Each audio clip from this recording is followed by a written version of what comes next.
Haleluya, haleluya, salam saudara yang dicintai oleh Tuhan. Mari hari ini kita akan siapkan diri kita untuk terima firman Tuhan. Dan juga dalam ibadah ini kita akan terima sakramen perjamuan kudus.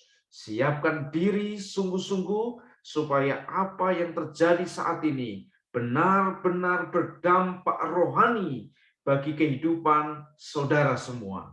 Membawa hidup kita semakin bertaubat, dan membuat kita semakin kenal dan mendalam di dalam Tuhan Yesus. Mari kita berdoa. Tuhan Yesus, kami buka hati untuk firman kebenaran disampaikan. Tuhan Yesus, tolonglah kami, urapilah kami Tuhan, supaya kami menjadi tanah yang subur untuk kebenaran firman Tuhan ditabur dalam hidup kami. Dan kami menjadi murid-murid yang siap diajar, dan domba-domba yang mengenal suara gembala kami, yaitu Engkau sendiri. Waktu ini sepenuhnya di dalam kendali dan kuasa-Mu ya Roh Kudus, dari awal sampai akhir, dalam nama-Mu yang Maha Kudus, Tuhan Yesus Kristus kami berdoa. Amin. Puji Tuhan. Saudara buka Alkitab saudara di kitab Matius pasal yang ke-6 ayat yang ke-5 sampai ayat yang ke-13.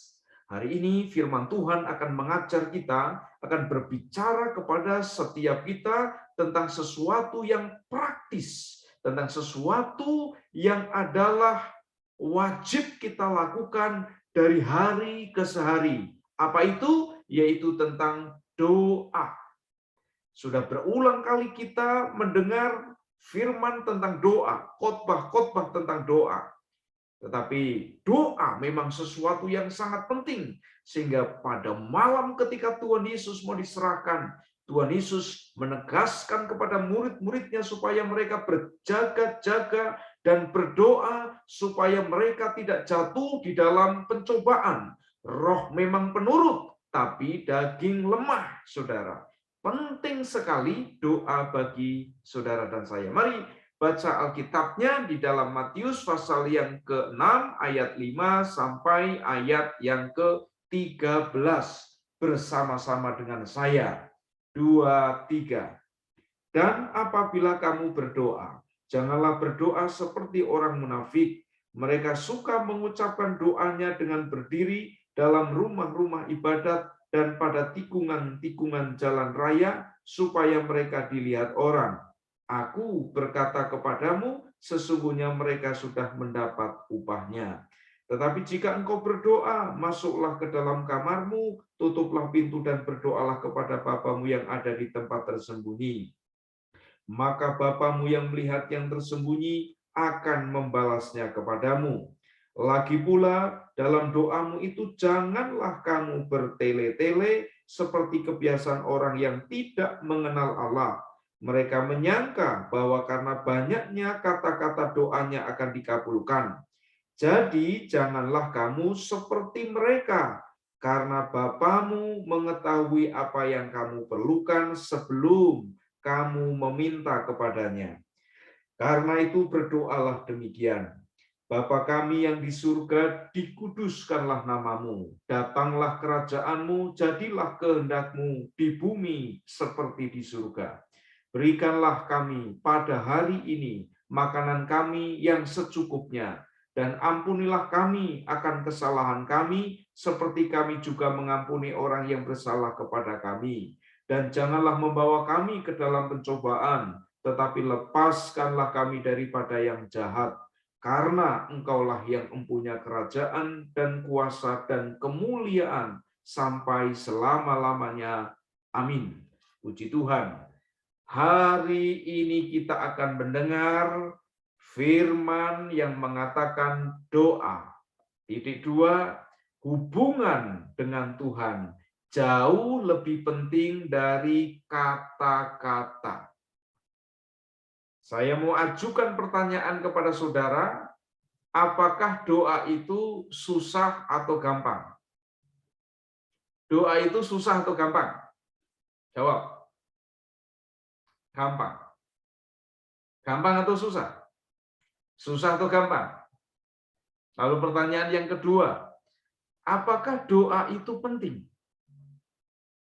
Penting? Nah, kalau jawabannya doa itu gampang, doa itu penting, jadi doa adalah sesuatu yang gampang dan penting.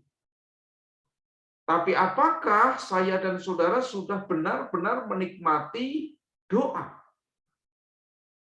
Apakah ketika saya dan saudara berdoa itu sesuatu yang nikmat, sesuatu yang indah, sesuatu yang mendalam, yang sangat bermakna, yang sangat berarti bagi kehidupan saudara?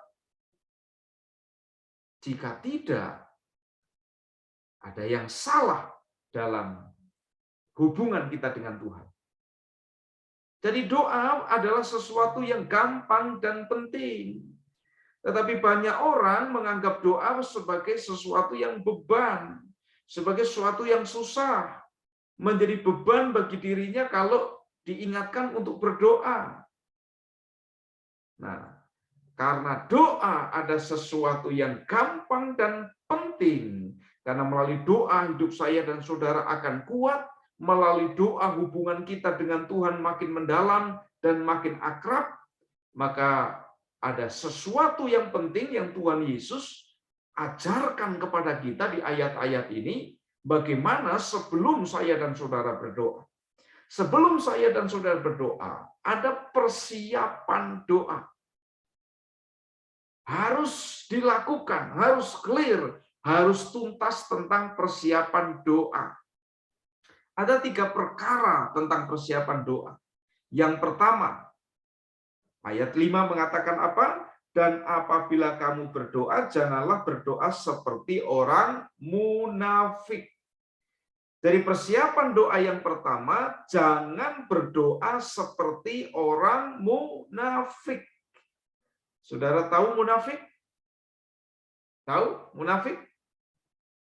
Orang munafik itu gampangnya bicara di depan lain, di belakang lain.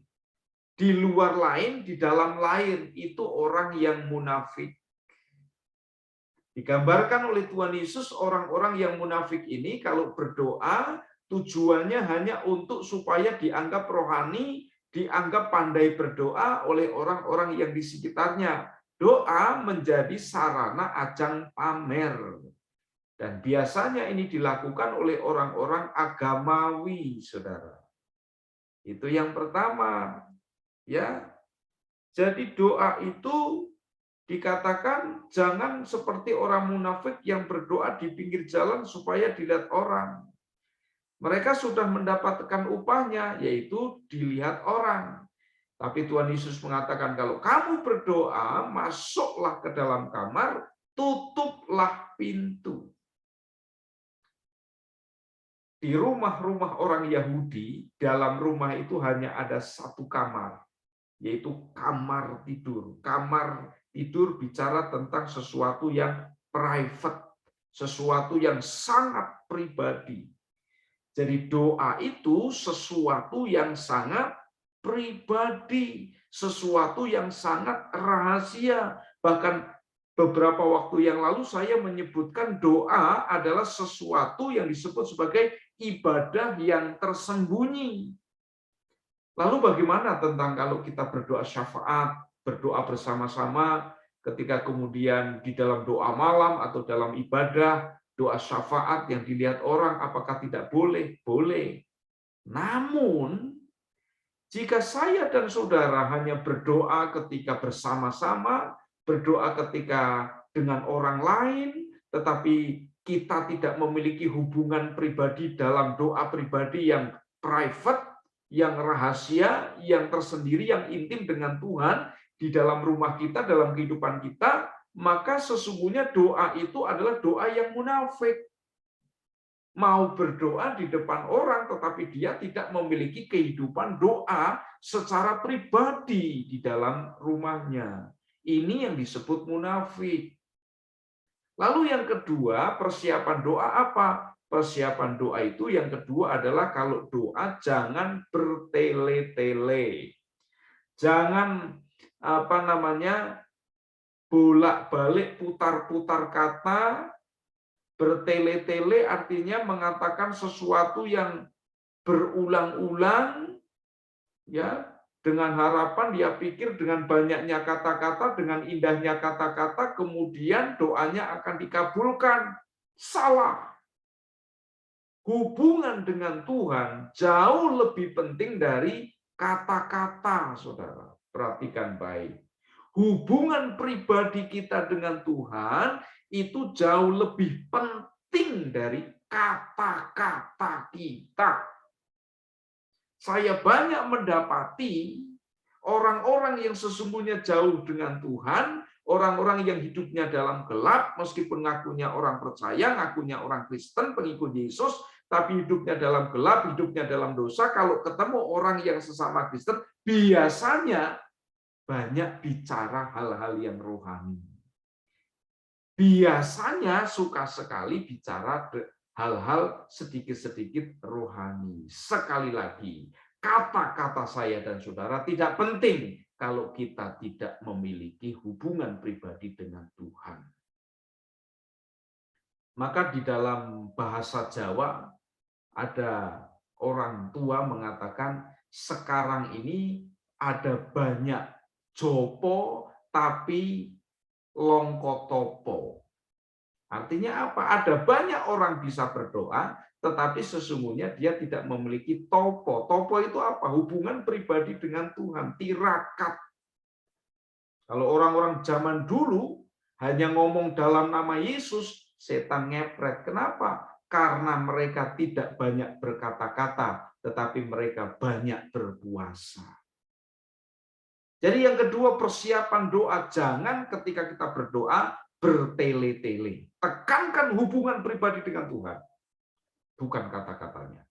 Lalu yang ketiga, persiapan doa itu adalah taruhlah di dalam pikiran, perasaan, dan hati saya dan saudara bahwa Tuhan yang adalah Bapa kita itu tahu keperluan kita jauh sebelum kita memintanya.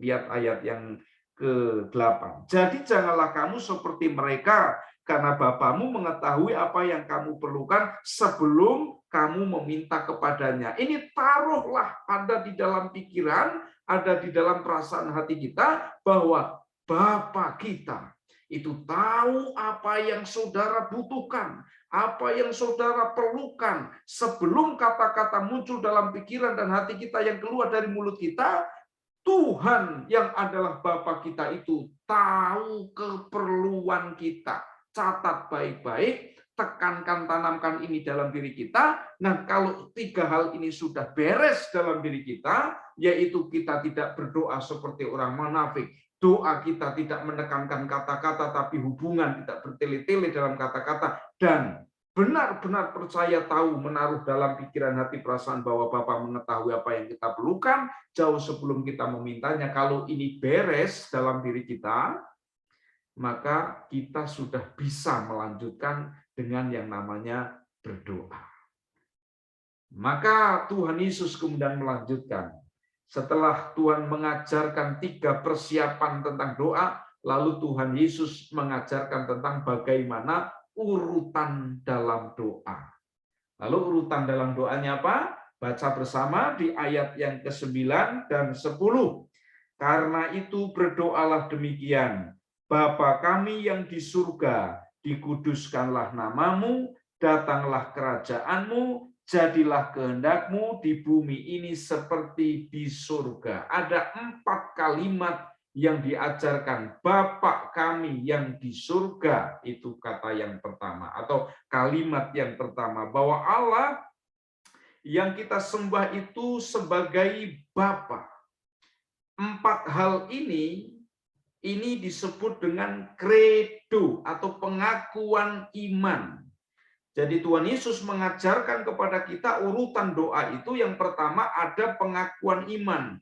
Kita mengaku percaya, mengaku beriman dalam pikiran, hati, perasaan, dan segenap hidup saya dan saudara. Yang pertama adalah Bapa yang di surga. Kita punya Bapa. Allah itu sebagai Bapa bukan karena Bapa punya istri kemudian melahirkan kita, bukan. Tetapi ini bicara tentang suatu hubungan yang begitu mendalam dan dekat kepada saya dan saudara, bahwa Bapa itu penyedia, bahwa Bapa itu yang yang menjadi sumber kehidupan dan penolong kehidupan saya dan saudara. Dia pencipta segala sesuatunya dan dia memberikan apa yang saya dan saudara minta. Itu arti makna dari Bapa. Dia adalah sumber dari hidup kita. Ini pengakuan yang harus ada dalam diri kita ketika kita berdoa bahwa Tuhan, Bapa kita itu adalah sumber dari semua yang kita perlukan. Makanya kita datang meminta dan hanya kepada Dia saja kita meminta. Lalu selanjutnya kalimatnya, dikuduskanlah namamu, bahwa Allah kita adalah Allah yang kudus, bahwa Allah itu kudus adanya, bahwa Tuhan itu adalah kudus adanya. Oleh sebab itu kita harus menghampiri Dia dengan kekudusan. Sesuatu yang kudus tidak bisa bercampur dengan yang tidak kudus. Gelap tidak bisa bercampur dengan terang. Suci tidak bisa bercampur dengan yang kotor. Tuhan itu kudus, maka hampiri Tuhan dengan kekudusan. Kalau saya dan saudara berdoa tetapi hidup tidak kudus, hidup tidak suci, hidup dalam gelap, masih suka cemar, jangan harap doanya dikabulkan. Dosa menjadi penghalang doa-doa saudara dan saya. Lalu selanjutnya kalimatnya apa?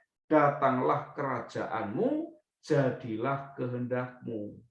Jadilah kehendakmu. Datanglah kerajaanmu. Saudara, bicara kerajaan apa berarti? Kerajaan surga. Datang dalam kehidupan saya dan saudara. Sekalipun kita datang ke surga itu tidak sekarang mungkin, menurut waktu dan ketetapan Tuhan. Kapan kita datang ke surga, dan surga adalah kehidupan yang jauh lebih baik. Tapi kita yang belum dipanggil untuk datang ke surga, kita yang masih ada di dunia ini, maka wajibnya adalah tanda-tanda dari kerajaan surga itu ada dalam kehidupan saya dan saudara. Datanglah kerajaanmu. Ya, artinya kerajaan Allah, Tuhan itu memerintah sebagai raja dan Tuhan dalam kehidupan, perilaku, keluarga, dan semua aspek hidup kehidupan saya dan saudara. Bicara kerajaan surga, bicara pemerintahan Tuhan. Jadi yang namanya datanglah kerajaanmu itu berarti harus adanya tanda-tanda kerajaan Allah hadir dalam kehidupan saya dan saudara. Kalau kita masih iri, masih simpan kepahitan, masih benci, itu namanya bukan tanda-tanda kerajaan Allah hadir.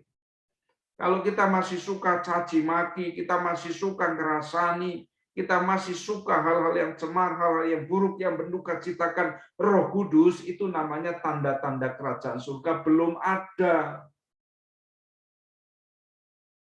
Lalu selanjutnya kalimatnya adalah, jadilah kehendakmu di bumi ini seperti di surga.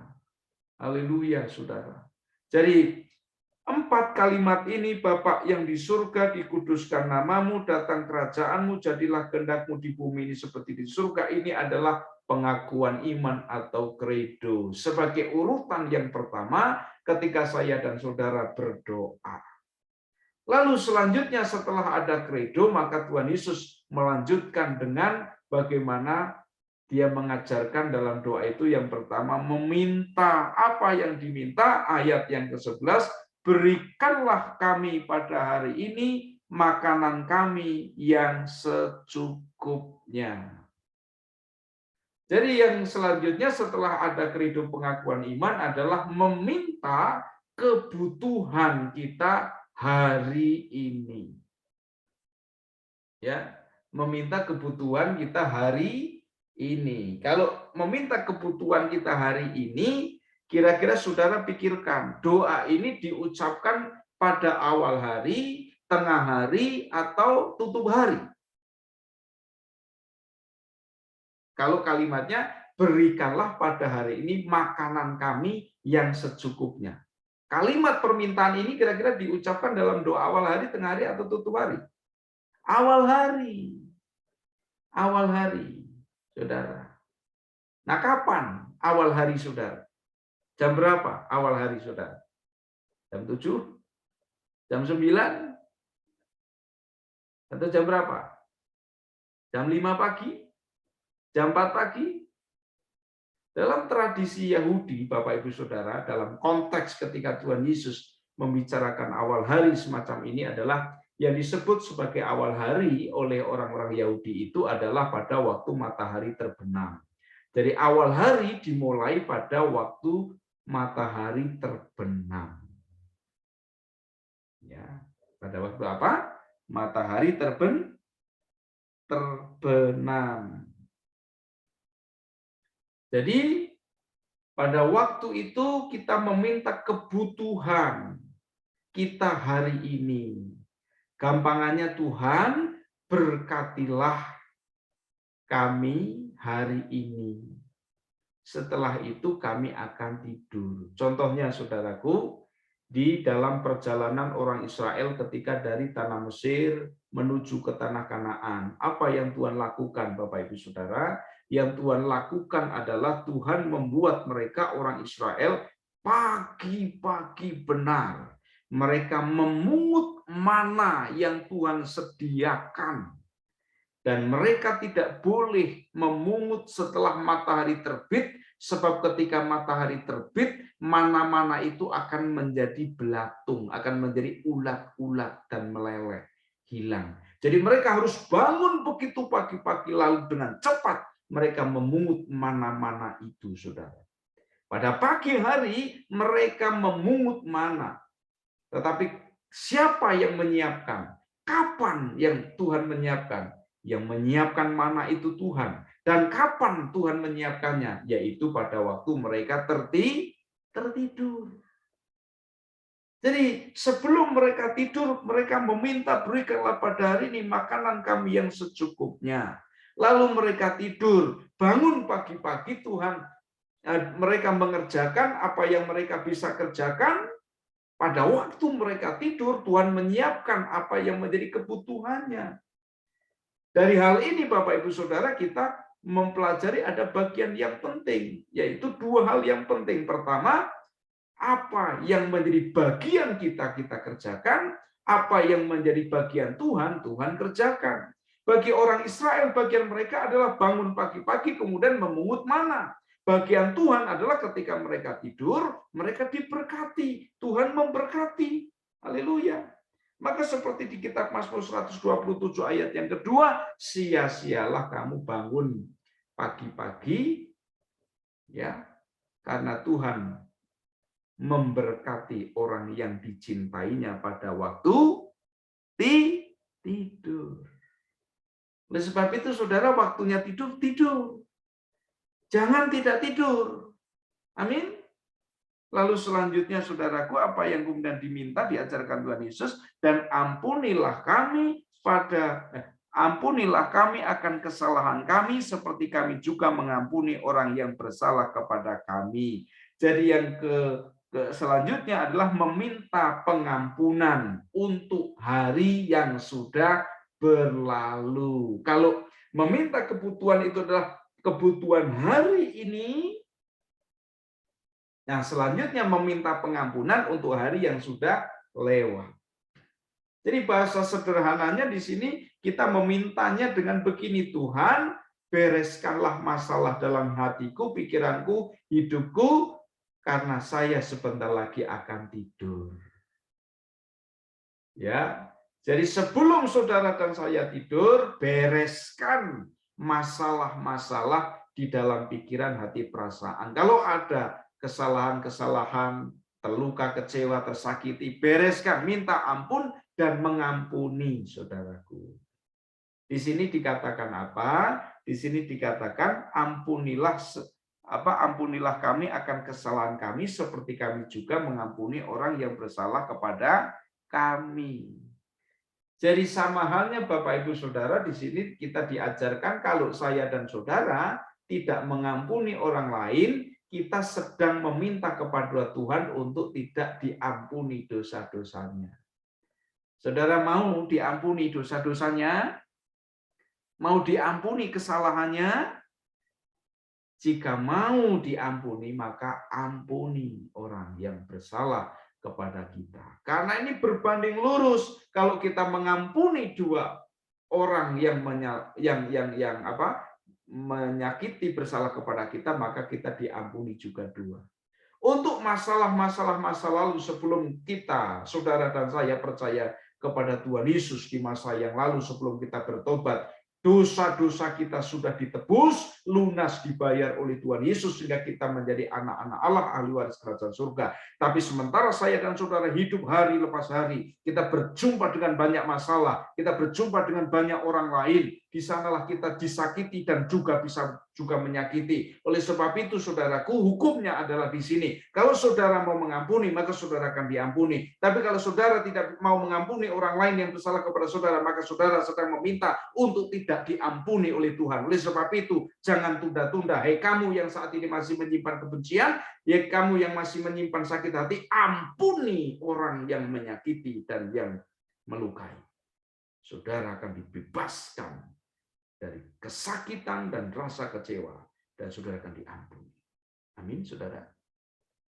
Dan perhatikan baik bahwa pengampunan dan pendamaian adalah sesuatu yang beriringan. Tidak bisa ada pengampunan tanpa pendamaian. Tidak ada pendamaian tanpa pengampunan. Jadi ada pengampunan, ada pendamaian. Orang yang mengampuni, dia juga orang yang berdamai. Orang yang berdamai, dia juga orang yang mengampuni. Tidak bisa saya mau mengampuni, tapi berdamai, nggak bisa. Atau saya damai tapi mengampuni, nanti dulu. Nggak bisa seperti itu. Mengampuni dan berdamai, sesuatu yang berjalan bersama-sama. Lalu kalimat selanjutnya dilanjutkan dengan apa? Ayat yang ke-13 dikatakan, dan janganlah membawa kami ke dalam pencobaan, tetapi lepaskanlah kami daripada yang jahat, yaitu meminta penyertaan Tuhan di masa depan atau meminta penyertaan Tuhan di hari esok. Kalau tadi pertama meminta kebutuhan hari ini, yang kedua meminta ampun untuk kesalahan yang masa lalu, sekarang kita minta penyertaan Tuhan di hari esok. Minta penyertaan Tuhan di masa yang akan datang, saudaraku. Haleluya.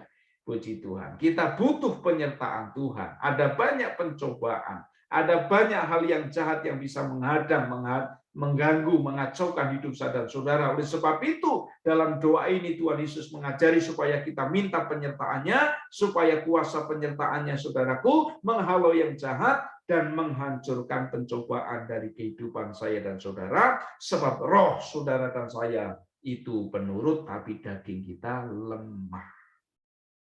Lalu kemudian dilanjutkan dengan bagian yang terakhir, dengan ungkapan dikatakan, karena engkaulah yang mempunyai kerajaan dan kuasa dan kemuliaan sampai selama-lamanya. Amin. Kalimat terakhir ini adalah kalimat ungkapan syukur. Haleluya. Saudara, inilah urutan doa yang Tuhan Yesus ajarkan kepada saya dan saudara, yaitu yang pertama ada kredo pengakuan iman, kemudian yang selanjutnya meminta kebutuhan hari ini, yang kedua meminta pengampunan, bebasnya, beresnya masalah di hari yang selalu, kemudian baru kita tidur, lalu yang selanjutnya kita minta penyertaan Tuhan di masa yang akan datang atau hari esok, lalu yang kelima ungkapan syukur. Perhatikan baik dari 5 hal yang Tuhan ajarkan ini, Bapak Ibu Saudara, perhatikan baik-baik. Kalau saudara perhatikan dari kelima hal doa yang diajarkan Tuhan Yesus ini, tidak ada ruang untuk mengeluh, tidak ada ruang untuk menggerutu. Pengakuan iman, meminta berkat, meminta pengampunan, meminta penyertaan, mengucap syukur, tidak ada ruang untuk menggerutu, mengeluh, dan bersungut-sungut. Haleluya. Sebab itu Bapak Ibu Saudara, masukilah hubungan pribadi yang sungguh dengan Tuhan sebagai Bapa kita. Nikmati dan alamilah kehidupan doa yang penuh berkat. Dan terimalah kehidupan yang diberkati, dilindungi, diampuni hari lepas hari, sehingga kemuliaan Tuhan makin nyata, makin terbit dalam kehidupan saya dan saudara. Di dalam nama Isa Al-Masih, Allah yang hidup itu, kita menerima berkat-Nya. Amin. Tuhan memberkati. Puji Tuhan. Mari kita berdoa. Haleluya. Terima kasih untuk firman-Mu yang Kau nyatakan pada hari ini, Tuhan. Ampuni dosa-dosa kami. Ampuni pelanggaran-pelanggaran kami. Dan kami juga mau mengampuni orang-orang yang bersalah dan menyalahi kami. Dalam nama Yesus, ajar kami untuk melakukannya, ya Roh Kudus, dalam kehidupan kami hari lepas hari. Tiap-tiap hari. Dalam anugerah pertolongan Tuhan. Berkati setiap anak-anak-Mu ini, Tuhan Yesus, yang mendengar dan menikmati firman ini. Dimanapun anak-anak-Mu ini berada, lawatan-Mu terjadi atas mereka. Demi nama Yesus. Haleluya. Amin. Haleluya, puji Tuhan. Saudara, silakan persiapkan diri untuk kita bersama akan masuk di dalam persekutuan dengan tubuh dan darah Tuhan.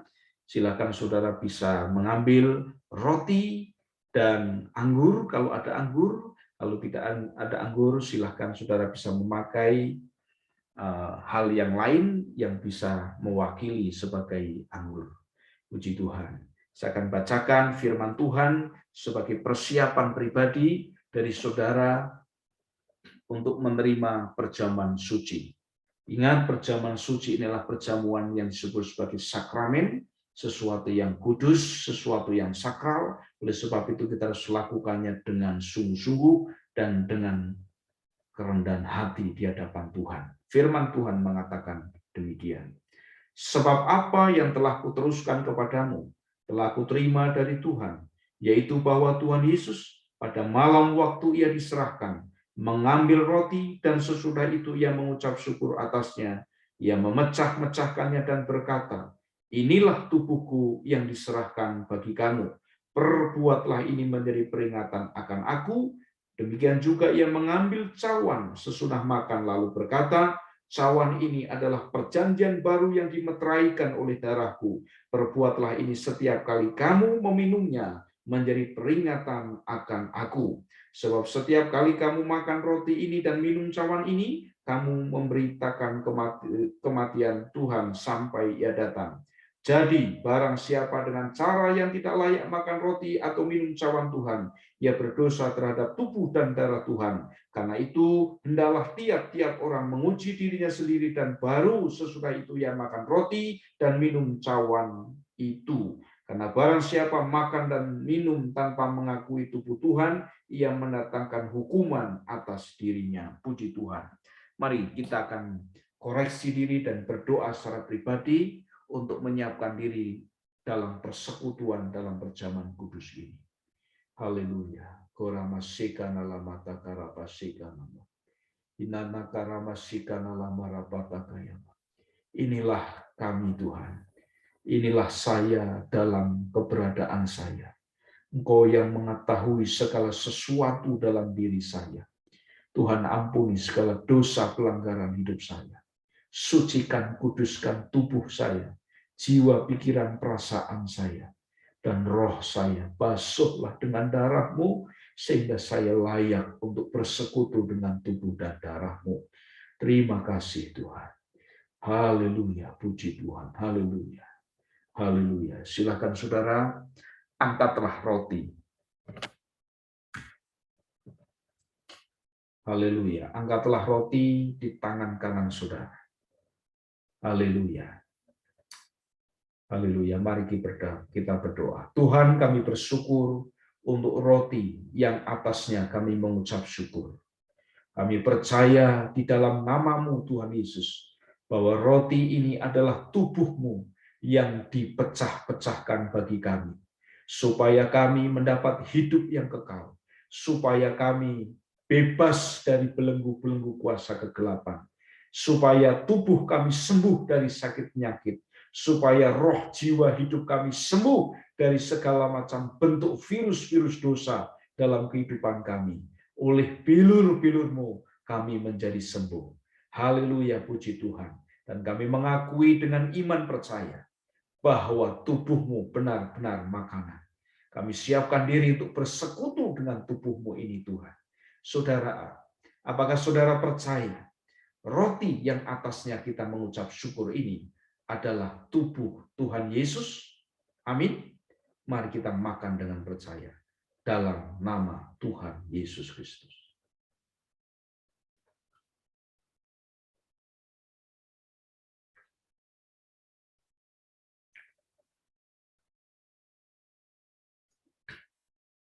Puji Tuhan. Haleluya.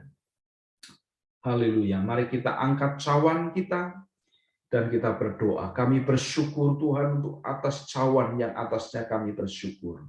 Kami mengakui dan percaya bahwa cawan ini adalah perjanjian baru yang telah Engkau meteraikan dengan darah-Mu. Terima kasih Tuhan untuk darah yang tertumpah di Kalvari, yang bukan hanya menutup dosa-dosa kami, tetapi menyucikan dosa-dosa kami. Terima kasih untuk korban-Mu yang menjadi korban keselamatan, korban pendamaian dan pengampunan bagi kami. Kami bersyukur Tuhan, darah-Mu menjadi pagar pelindungan ilahi bagi kami. Darah-Mu menghancurkan pekerjaan-pekerjaan iblis dalam hidup kami. Darah-Mu menghancurkan segala kutuk-kutuk dalam kehidupan kami. Bahkan dalam musim pandemi COVID ini, kami beriman, percaya, dan memohon kepadamu. Darah-Mu menjadi benteng kami dari segala macam virus, sakit, penyakit. Saudara, apakah saudara percaya cawan yang atasnya kita mengucap syukur ini adalah darah Tuhan Yesus yang tertumpah bagi kita? Amin. Mari kita minum dengan percaya. Dalam nama Tuhan Yesus. Haleluya. Haleluya, haleluya. Puji Tuhan. Haleluya, haleluya. Kami bersyukur. Haleluya, kami terima kemenangan. Kami terima pengampunan, kami terima pengudusan. Kami terima terobosan iman, terobosan ekonomi, terobosan hidup kami terima dalam kuasa darah anak domba, dalam kuasa tubuh yang terpecah. Kami terima lawatan Tuhan yang nyata saat ini dalam nama Yesus. Haleluya. Puji Tuhan. Terima kasih untuk perjamuan ini Tuhan. Kami bersekutu dengan tubuh dan darah-Mu. Kekuatan-Mu menopang hidup kami. Kuasa-Mu menyertai kami. Terpujilah Tuhan. Haleluya. Amin. Amin. Puji Tuhan. Saudara, angkatlah tangan saudara dan terimalah berkat Tuhan. Tuhan memberkati saudara dan melindungi saudara. Tuhan menghadapkan wajah-Nya kepada saudara dan memberi saudara kasih karunia. Tuhan menyinari saudara dengan wajah-Nya dan memberi saudara damai sejahtera. Terimalah damai sejahtera dari Bapa, kasih karunia dari Tuhan Yesus, persekutuan dengan Roh Kudus, menyertai kehidupan saudara sekalian, sekarang sampai selama-lamanya. Maranatha, Tuhan datang kali yang kedua. Dalam nama Tuhan Yesus, kami berdoa. Amin. Puji Tuhan. Good faith, good economy. Good faith, good family. Good faith, good inspiration.